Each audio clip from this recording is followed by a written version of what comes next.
ओम शांति। 11 अगस्त 2014 साकार महावाक्य। बाबा कहते, मीठे बच्चे अब विक्रम करना बंद करो, क्योंकि अब तुम्हें विक्रमाजित संवत शुरू करना है। आज का प्रश्न, हर एक ब्राह्मण बच्चे को किस एक बात में बाप को फॉलो अवश्य करना है? उत्तर, जैसे बाप स्वयं टीचर बनकर तुम्हें पढ़ाते हैं, ऐसे बाप के समान हर एक को टीचर बनना है। जो पढ़ते हो उसे दूसरों को पढ़ाना है। तुम टीचर के बच्चे टीचर, सतगुरु के बच्चे सतगुरु भी हो। तुम्हें सचखंड स्थापन करना है। तुम सच की नैया पर हो। तुम्हारी नैया हिलेगी डुलेगी, लेकिन डूब नहीं सकती। ओम शांति। रूहानी बाप बैठ बच्चों के साथ रूह रिहान करते हैं। रूहों से पूछते हैं, क्योंकि यह नई नॉलेज है ना। मनुष्य से देवता बनने की यह है नई नॉलेज अथवा पढ़ाई। ये तुमको कौन पढ़ाते हैं? बच्चे जानते हैं रूहानी बाप हम बच्चों को ब्रह्मा द्वारा पढ़ाते हैं। ये भूलना नहीं चाहिए। वह बाप है, फिर पढ़ाते हैं तो टीचर भी हो गया। ये भी तुम जानते हो हम पढ़ते ही हैं नई दुनिया के लिए। हर एक बात में निश्चय होना चाहिए। नई दुनिया के लिए पढ़ाने वाला बाप ही होता है। मूल बात ही बाप की हुई। मूल बात बाप की हुई। बाप हमको ये शिक्षा देते हैं ब्रह्मा द्वारा। कोई द्वारा तो देंगे ना। शिक्षा देते हैं ब्रह्मा द्वारा, कोई द्वारा तो देंगे ना। गाया हुआ भी है, भगवान ब्रह्मा द्वारा राजयोग सिखलाते हैं। ब्रह्मा द्वारा आदि सनातन देवी देवता धर्म की स्थापना करते हैं। जो देवी देवता धर्म अभी नहीं है, अब तो है ही कलयुग, तो सिद्ध होता है स्वर्ग की स्थापना हो रही है। स्वर्ग की स्थापना हो रही है। स्वर्ग में सिर्फ देवी देवता धर्म वाले हैं, बाकी इतने सब धर्म होंगे ही नहीं। होंगे ही नहीं इतने सब धर्म, अर्थात विनाश हो जाएंगे, क्योंकि सत्युग में और कोई धर्म था ही नहीं। था ही नहीं। ये बातें तुम बच्चों की बुद्धि में है। अब तो अनेक धर्म है। अब फिर बाप हमको मनुष्य से देवता बनाते हैं, क्योंकि अब संगम युग है। क्योंकि अब संगम युग है। ये तो बहुत सहज बात समझाने की है। बहुत सहज है, समझने के लिए भी बहुत सहज है, और समझ में आ जाए तो समझाने के लिए भी बहुत सहज बात है। त्रिमूर्ति में भी दिखाते हैं, ब्रह्मा द्वारा स्थापना किसकी? किसकी स्थापना? जरूर नई दुनिया की होगी, पुरानी दुनिया की नहीं। स्थापना जरूर नई दुनिया की होगी, पुरानी की तो नहीं होगी। बच्चों को यह निश्चय है कि नई दुनिया में रहते ही हैं दैवी गुण वाले देवताएं। तो अब हमको भी ग्रस्त व्यवहार में रहते दैवी गुण धारण करने हैं। पहले पहले काम पर जीत पाकर निर्विकारी बनना है। कल इन देवी देवताओं के आगे जाकर कहते भी थे कि आप संपूर्ण निर्विकारी हो, हम विकारी हैं। ऐसे गाते थे। देवी देवताओं के सामने जाते, उनको महान और खुद को नीच समझते थे। आप संपूर्ण निर्विकारी, हम विकारी हैं। अपने को विकारी फील करते थे, क्योंकि विकार में जाते थे। अब बाप कहते तुमको भी ऐसे निर्विकारी बनना है। विकारी फील करते थे क्योंकि विकार में जाते थे। अब बाबा ने क्या कहा? तुमको भी ऐसा निर्विकारी बनना है, दैवी गुण धारण करने हैं। ये विकार, काम, क्रोध आदि अगर हैं तो दैवी गुण नहीं कहेंगे। काम, क्रोध आदि अगर हैं तो दैवी गुण नहीं कहेंगे। विकार में जाना, क्रोध करना, ये आसुरी गुण है, दैवी गुण नहीं है। ये कौन सा गुण है? आसुरी गुण है। देवताओं में लोभ होगा क्या? देवताओं में लोभ होता है? देवताओं में लोभ होगा क्या? वहां 5 विकार होते ही नहीं है। यह है ही रावण की दुनिया। रावण का जन्म होता है त्रेता और द्वापर के संगम पर। रावण का जन्म कब होता है? रावण का जन्मदिन त्रेता और द्वापर के संगम पर। जैसे ये पुरानी दुनिया और नई दुनिया का संगम है ना, ऐसे ही वह भी संगम हो जाता है त्रेता और द्वापर का, और फिर जन्म होता है रावण का। अभी रावण राज्य में बहुत दुख है, बीमारी है, इसको कहा ही जाता है रावण राज्य। कौन सा राज्य? रावण राज्य। रावण को हर वर्ष जलाते हैं। वाम मार्ग में जाने से विकारी बन जाते हैं। अब तुमको निर्विकारी बनना है। क्या बनना है? निर्विकारी बनना है। यहाँ ही दैवी गुण धारण करने हैं, वहां नहीं, यहाँ ही दैवी गुण धारण करने। जैसा जो कर्म करता है ऐसा ही फल पाता है। जो जैसा कर्म करता है वैसा ही वो फल पाता है। बच्चों से अब कोई भी कर्म नहीं होना चाहिए। बच्चों से अब कोई भी कर्म नहीं होना चाहिए। एक होता है राजा विक्रमाजीत और दूसरा होता है राजा विक्रम, है ना? सतयुग में है राजा विक्रमाजीत और द्वापर से शुरू होता है राजा विक्रम। यह है ही विक्रम संवत, यानी रावण विकारियों का संवत। रावण विकारियों का संवत, ये कोई समझते ही नहीं। ना कल्प की आयु का ही किसको पता है?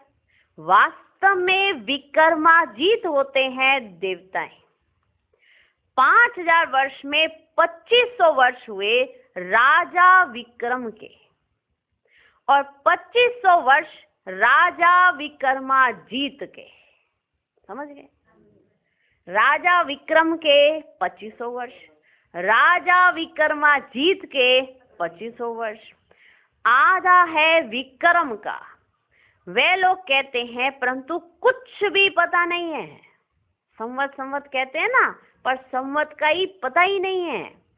तुम कहेंगे विक्रमाजीत का संवत 1 वर्ष से शुरू होता है, फिर 2500 वर्ष के बाद विक्रम संवत शुरू होता है।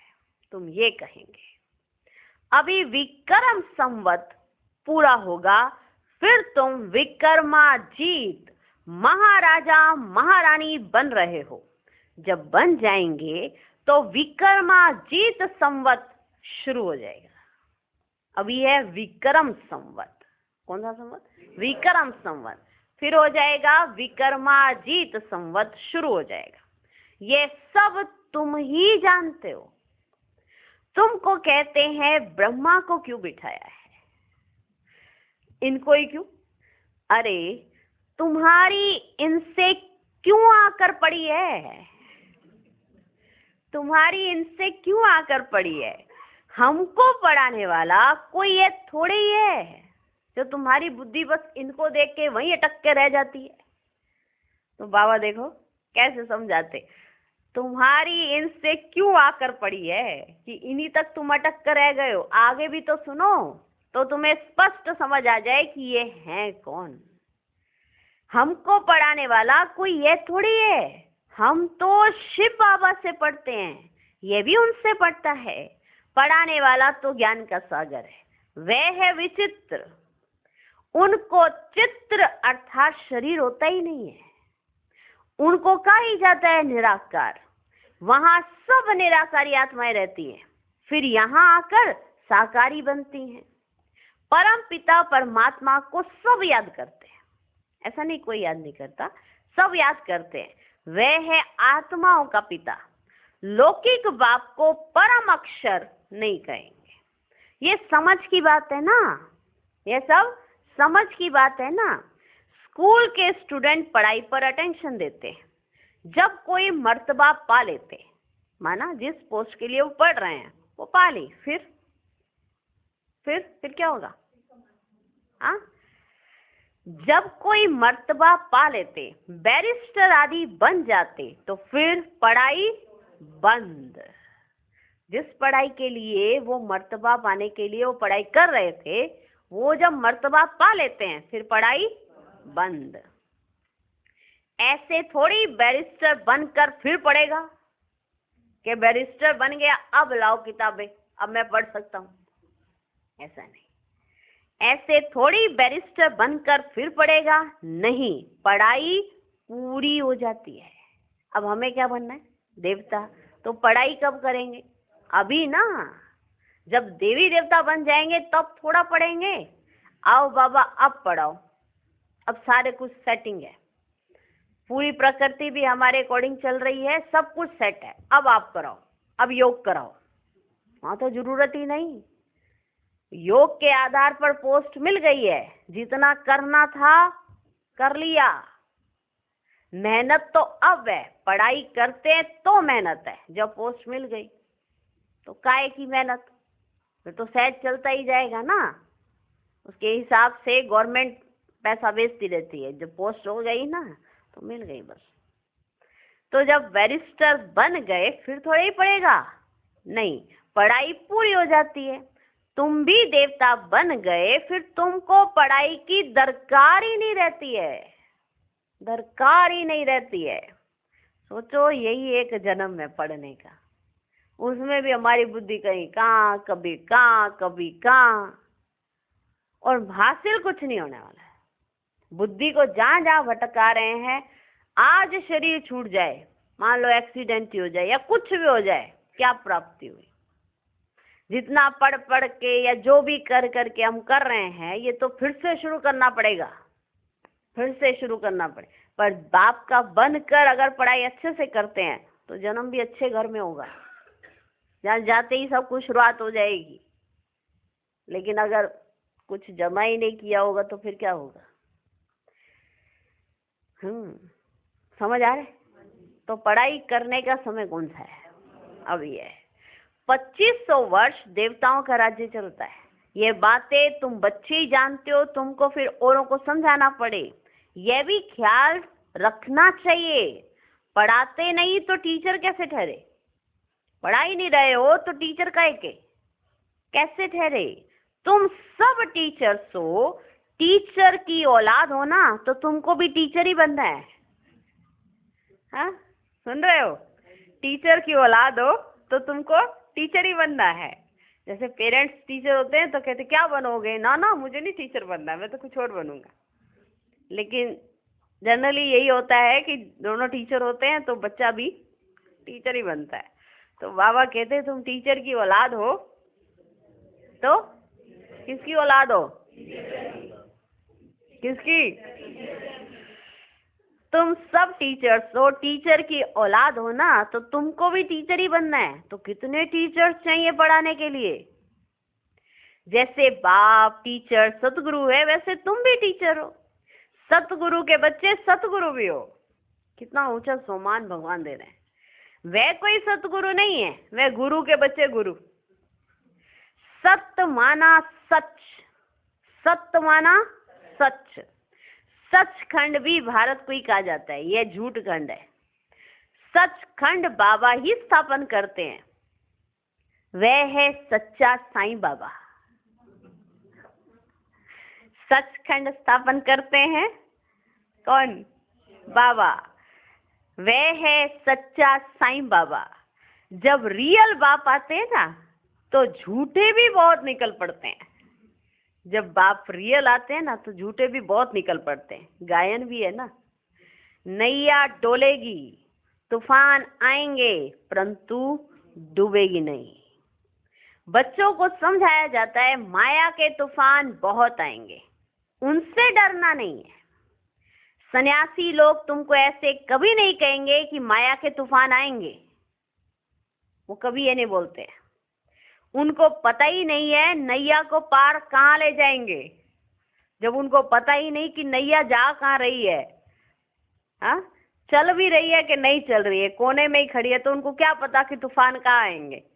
जब नैया चल रही है तो रास्ते में तूफान आएंगे कि नहीं आएंगे।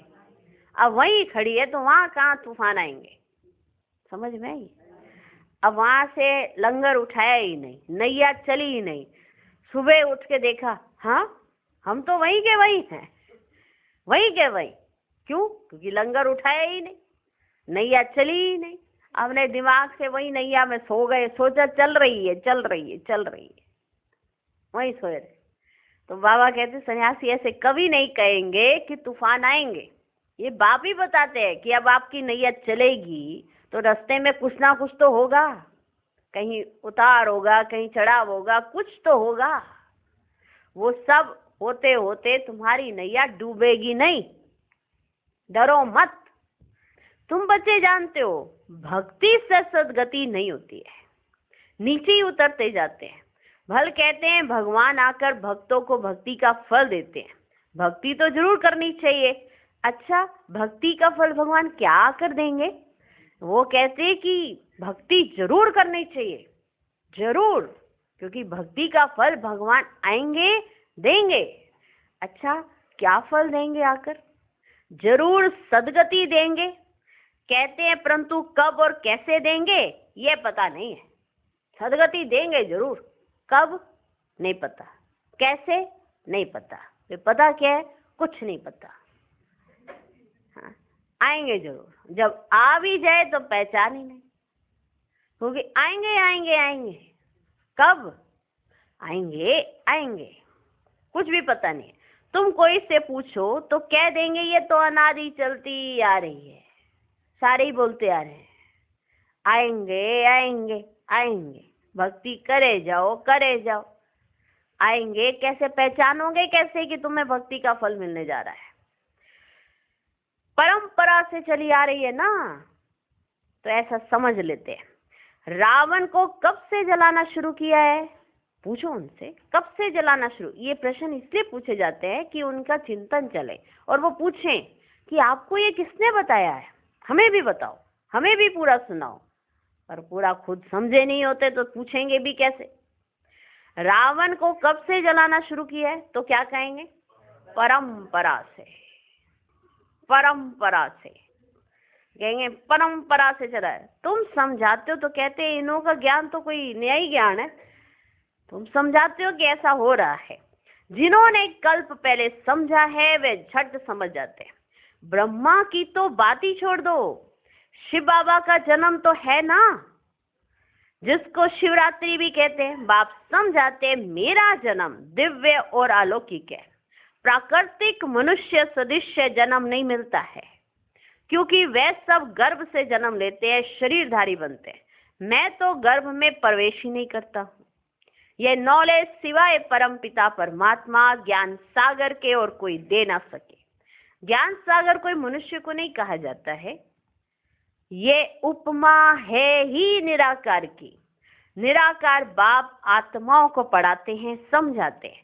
तुम बच्चे इस रावण के राज्य में पाठ बजाते बजाते दे अभिमानी बन पड़े हो। आत्मा सब कुछ करती है, ये ज्ञान उड़ गया है। ये तो ऑर्गन्स है ना, मैं आत्मा हूं, चाहे इनसे कर्म कराऊं चाहे ना कराऊं। ये आत्मा को पता है ना, चाहे मैं हाथ उठाऊं चाहे ना उठाऊं। ये थोड़ा कोई कहेगा उठाओ उठाओ उठाओ तो उठा ही लेंगे, मेरी मर्जी, चाहे मैं इनसे कर्म कराऊं चाहे ना कराऊं। निराकारी दुनिया में तो शरीर रहित बैठे रहते हैं। अभी तुम अपने घर को भी जान गए हो, वो लोग फिर घर को ही ईश्वर मान लेते हैं। ब्रह्म ज्ञानी तत्व ज्ञानी है ना, कहते हैं ब्रह्म में लीन हो जाएंगे। अगर कहें ब्रह्म में निवास करेंगे तो ईश्वर अलग हो गया। चिंतन करो, वो ब्रह्म में लीन हो जाएंगे ये मानते हैं, माना ब्रह्म माना ईश्वर। अगर वो कहें कि हम ब्रह्म में जाकर निवास करेंगे रहेंगे, तो इसका मतलब ईश्वर तो फिर अलग हो गया। ये तो ब्रह्म को ही ईश्वर कह देते हैं, ये भी ड्रामा में नूंद है, बाप को भी भूल जाते हैं। जो बाप विश्व का मालिक बनाते हैं उनको तो याद करना चाहिए ना, क्योंकि वही स्वर्ग बनाने वाला है। अभी तुम हो पुरुषोत्तम संगम युगी ब्राह्मण। तुम उत्तम पुरुष बनते हो। कनिष्ठ पुरुष उत्तम के आगे माथा टेकते हैं। देवताओं के मंदिर में जाकर कितनी महिमा गाते हैं। अभी तुम जानते हो हम सो देवता बनते हैं। ये तो बहुत सिंपल बात है। विराट रूप के बारे में भी बताया है। विराट चक्र है ना, वे तो सिर्फ गाते ही रहते हैं। ब्राह्मण, देवता, क्षत्रिय, वैश्य, शूद्र सिर्फ गाते हैं। लक्ष्मी नारायण आदि के चित्र तो है ना, बाप आकर सबको करेक्ट करते हैं। कौन सा चित्र कैसे है, क्या है, सबको करेक्ट करते हैं। तुमको भी करेक्ट कर रहे हैं, क्योंकि भक्ति मार्ग में जन्म जन्मांतर तुम जो कुछ करते आए हो ना, वह है ही रोंग। इसलिए बाप आकर तुमको भी करेक्ट करते हैं। सब कुछ रोंग करते हैं, इसलिए तुम तमो प्रधान बने। अभी है ही अनराइटियस वर्ल्ड, इसमें दुख ही दुख है। क्योंकि रावण का राज्य है ना, सब विकारी है। रावण का राज्य है अनराइटियस, राम का राज्य है राइटियस। ये है कलयुग और वह है सतयुग। ये तो समझ की बात है ना। इनको शास्त्र उठाते कभी देखा है क्या? शास्त्र उठाते कभी देखा है? चलो आज शास्त्र उठा के पढ़ के सुनाए। कभी देखा है क्या? अपना भी नॉलेज दिया, रचना की भी समझानी दी है। शास्त्र बुद्धि में उन्हों के होते जो पढ़कर औरों को सुनाते हैं। उन्हों की बुद्धि में शास्त्र रहते हैं। तो सबका सुखदाता एक शिव बाबा है। वही ऊंच से ऊंच बाप है। उनको परम पिता परमात्मा कहा जाता है। बेहद का बाप जरूर बेहद का वर्षा देते हैं। कौन सा वर्षा? बेहद का। बाप हमको क्या दे रहे हैं ये हमें पता है। बाप ने हमको क्यों नहीं दिया ऐसा, ये भी हमको पता है। पता होना चाहिए हमने ऐसा क्या किया जो बाप हमको दे। हम ऐसा कुछ कर रहे हैं जो बाप हमको दे। वर्षा लेने की बात आती है तो सारे कहेंगे मुझे भी चाहिए, मुझे भी चाहिए। तो क्या हम लायक हैं? बेहद का बाप जरूर बेहद का वर्षा देते हैं।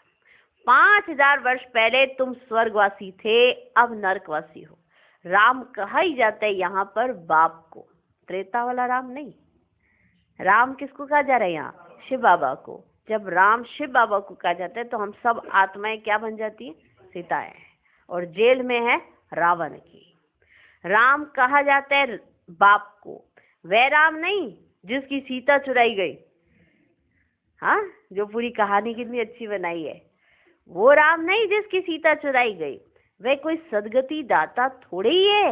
वह राम राजा था। वह राम राजा था, महाराजा भी नहीं था। राजा राम, महाराजा राम नहीं, राजा राम। राजा राम कहा जाता है। महाराजा और राजा का भी राज समझे। महाराजा वह 16 कला और राजा 14 कला। रावण राज्य में भी राजाएं महाराजाएं होते हैं। वह बहुत साहूकार, वह कम साहूकार। उनको कोई सूर्यवंशी चंद्रवंशी नहीं कहेंगे। इनमें साहूकार को महाराजा का लक़ब मिलता है, कम साहूकार को राजा का। जो ज्यादा साहूकार है तो उसको महाराजा का। यानी कि रावण राज्य में भी जिसके पास बहुत ज्यादा धन है उसको महाराजा का, जिसके पास थोड़ा सा कम है तो उसको राजा का। या कोई राजा ही नहीं है, ना कोई प्रजा है, कुछ नहीं है, तो काय के राजा? सब प्रजा का प्रजा पर राज्य चल रहा है। देखा, कोई धनी दौरी नहीं है, कोई धनी दौरी नहीं है। कोई नहीं बंधा हुआ किसी की पालना करने के लिए, सब निर्बंधन हो गए। कोई राजा होता है तो उसके जो भी होते हैं साम्राज्य में, यानी जितने भी लोग होंगे उनकी पालना करना उसका कर्तव्य रहता है। तो कोई किसी का राजा नहीं, प्रजा का प्रजा पर राज्य है कि नहीं है? ये टॉपिक को भी थोड़ा चिंतन करके देखना, फिर आपको समझ आएगा कि महाराजा, राजा और प्रजा का प्रजा पर राज्य ये कैसे चलता आ रहा है। ठीक है ना? समझ में आया? इनमें साहूकार को महाराजा का लक़ब मिलता है, कम साहूकार को राजा का। अभी तो है ही प्रजा का प्रजा पर राज्य है। धनी धोरी कोई है ही नहीं, कोई धनी धोरी नहीं है। क्या धनी धोरी की, हाँ अभी समझाया है ना बाबा ने, धनी धोरी कोई है ही नहीं। राजा को प्रजा अन्नदाता समझती थी, क्योंकि प्रजा कोई भी प्रॉब्लम होती थी तो राजा के पास जाती थी। अभी किसके पास जाए? अगर किसी के पास चले भी जाएं कि हमारे को ये प्रॉब्लम, वो अपनी प्रॉब्लम सुना दें। कहाँ कहाँ देखे हम, कहाँ कहाँ देखे, इतने सारे मेंबर आते रहते हैं। तो प्रजा पर राज्य, प्रजा माना पूरी जनता नहीं, बनाकर किसी एक को बिठा दिया। पहले वो भी जनता थी, फिर किसी ने बिठा के एक सीट दिला दी कि ये सबका सुनेंगे, कोई भी प्रॉब्लम रहेगी, क्योंकि इतना बड़ा राज्य चलाना और कोई जिसके अंडर ये काम ना चलता हो तो फिर सब कुछ तितर बितर हो जाता है। तो लास्ट तक ये सब चीजें चलती आ रही हैं, पर कोई राजा नहीं है। प्रजा में से ही किसी एक को चुन लिया जाता है, उसके सिर पर वो ताज रख दिया जाता है, उसको गद्दी दे दी जाती है। आज के बाद आप सबका ध्यान रखना, सारी चीजें हमारी की हुई हैं। आत्मा तमो प्रधान हुई तो पूरा का पूरा राज्य ही तमो प्रधान हो गया। हम सोचते नहीं सारी दुनिया खराब है, दुनिया खराब है। दुनिया में हम भी तो खराब हुए। अपने बारे में कोई नहीं सोचता कि हमारी कंडीशन क्या है, जिसका असर पूरे विश्व पर पड़ा है। वो नहीं, सारी दुनिया खराब है, तमो प्रधान दुनिया, तमो प्रधान दुनिया। आत्मा वो सतो प्रधान है क्या? बाबा ने सबसे पहले, जहां हम उल्टा चलते थे, दुनिया को ही सुनाते रहते थे। पहले क्या करते थे, कुछ भी होता था दुनिया खराब हो गई। रोज लोग सुबह सुबह अखबार उठाते, देखते कैसे दुनिया हो गई है। उठाते ही एक ही लाइन निकल, कितना भ्रष्टाचार हो गया, क्या हालत हो गई दुनिया की। दुनिया में क्या आप नहीं रह रहे हो? माना आप कुछ कर रहे हो, उस पर किसी का चिंतन नहीं चलता। हमारी सोच कैसी है, जिसकी वजह से हमारे घर का वायुमंडल ऐसा है। चलो आप अपने घर के ही राजा बन जाओ, अपने घर का वायुमंडल अच्छा बनाओ। वो भी है किसी के अंदर ताकत? नहीं है। अंडर होके चलना पड़ता है, हर जगह अंडर होके चल रहे हैं। ये डिपेंडेंसी उनको समझ नहीं आती है। वैसे कहेंगे हम इंडिपेंडेंट हो गए। हर आत्मा अपने विकारों के वशीभूत है, ये डिपेंडेंट समझ नहीं आ रहा है। अपना ही कोई स्वभाव संस्कार उसके वशीभूत है। और कोई इंसान के ऊपर ये उसको बताए कि यहाँ पर आप गलत हो, तो कहेंगे हम इंडिपेंडेंट है। ये कैसा इंडिपेंडेंट है? जो अपने विकार उसके वशीभूत है वो दिखाई नहीं दे रहा है। रावण राज्य में रावण के वशीभूत है वो दिखाई नहीं दे रहा है। चिंतन करना, कोई धनी दोरी नहीं है। क्या हालत हो गई। राजा को प्रजा अन्नदाता समझती थी, अभी तो वह भी गए, बाकी प्रजा का देखो क्या हाल है। लड़ाई झगड़ा आदि कितना है। हर कोई जान बचाता फिरता है। कहीं लड़ाई हो जाती है, कहेंगे लड़ लेने दो, जो जो खत्म होना है खत्म होने दो, बाद में जाएंगे। आज दिन तक यही बोलते हैं, विश्व कब बदलेगा, रावण राज्य कब जाएगा, राम राज्य कब आएगा। जब बाबा ने बता दिया कि कैसे आ सकता है तो समझते ही नहीं है। अपना परिवर्तन तो विश्व परिवर्तन। लड़ाई झगड़ा आदि कितना होता है। अभी तुम्हारी बुद्धि में आदि से अंत तक सारी नॉलेज है कि क्या क्या हुआ, कैसे कैसे हुआ। सारी नॉलेज तुम्हारी बुद्धि में है कि नहीं है? चक्कर घूम रहा है कि नहीं? महाराजा राजा किस तरह से प्रजा का राज्य आया, सब समझ आ रही है। अभी तुम्हारी बुद्धि में आदि से अंत तक सारी नॉलेज है। रचयिता बाप अब प्रैक्टिकल में है, जिसकी फिर भक्ति मार्ग में कहानी बनाएंगे। अभी प्रैक्टिकल में आया और कहानी बन के बड़े खुश होते रहते। जब प्रैक्टिकल में आया तो कदर नहीं कर रहा, फिर कहते ये दे दो, वो दे दो, वो दे दो। तो वो भी कहेगा जब मैं प्रैक्टिकल सामने था तो क्यों नहीं किया, ये नहीं दिया बाबा ने हमको, तुमने क्या दिया, दिया कुछ। रचयिता बाप अब प्रैक्टिकल में है, जिसकी फिर भक्ति मार्ग में कहानी बनेगी। अभी तुम भी प्रैक्टिकल में हो, तुम भी प्रैक्टिकल में हो। आधा कल्प तुम राज्य करेंगे, फिर बाद में कहानी बन जाएगी। चित्र तो रहते हैं। कोई से पूछो ये कब राज्य करते थे तो कहेंगे लाखों वर्ष हो गए। सन्यासी है निवृत्ति मार्ग वाले, तुम हो पवित्र ग्रस्त आश्रम वाले। फिर अपवित्र ग्रस्त आश्रम में जाना है। स्वर्ग के सुखों को कोई जानता नहीं। निवृत्ति मार्ग वाले तो कभी प्रवृत्ति मार्ग सिखला ना सके। आगे तो जंगल में रहते थे, उनमें ताकत थी, जंगल में ही उन्हों को भोजन पहुंचाते थे। अभी वे ताकत ही नहीं रही है। कोई जंगल में चला भी जाए सन्यासी तो मिलेगा कुछ नहीं। कोई चक्कर काटने नहीं जाता कोई। पहले लोग जंगलों में ऐसे ही चले जाते थे और पता चलता था यहाँ पे सन्यासी रहते। अभी तो घर में भी रहता होगा, कहीं और भी रहता होगा, बिल्डिंग में भी, तो भी पता नहीं चलेगा। और प्रभाव खत्म हो गया ना। पहले जंगल में रहते थे तो जंगल में भी उन्हों को भोजन पहुंचाते थे। अभी वे ताकत ही नहीं रही है। जैसे तुम्हारे में भी वहां राज्य करने की ताकत थी, अभी कहाँ है? अभी कहाँ है राज्य करने की ताकत? नहीं है। कभी थी जब तुम राज्य करते थे, अभी कहाँ है? हो तो वही ना, हो तो वही है ना। राज्य करने की कभी ताकत थी, आज नहीं है। आज ना अपने पर राज्य कर पा रहे हैं, दूसरे पर तो बात की बात है, पहले अपने पर करना है। हो तो वही ना जो राज्य करते थे। अभी वे ताकत नहीं रही है। भारतवासियों का असूल जो धर्म था वह अभी नहीं है, अधर्म हो गया है। बाप कहते हैं मैं आकर धर्म की स्थापना, अधर्म का विनाश करता हूँ, अधर्मियों को धर्म में ले आता हूँ, अधर्मियों को धर्म में ले आता हूँ। बाकी जो बचते हैं वे विनाश हो जाएंगे, बाकी जो बचते हैं वो विनाश हो जाएंगे। फिर भी बाप बच्चों को समझाते हैं कि सबको बाप का परिचय दो, सबको बाप का परिचय दो। बाप को ही दुख हरता सुख करता कहा जाता है।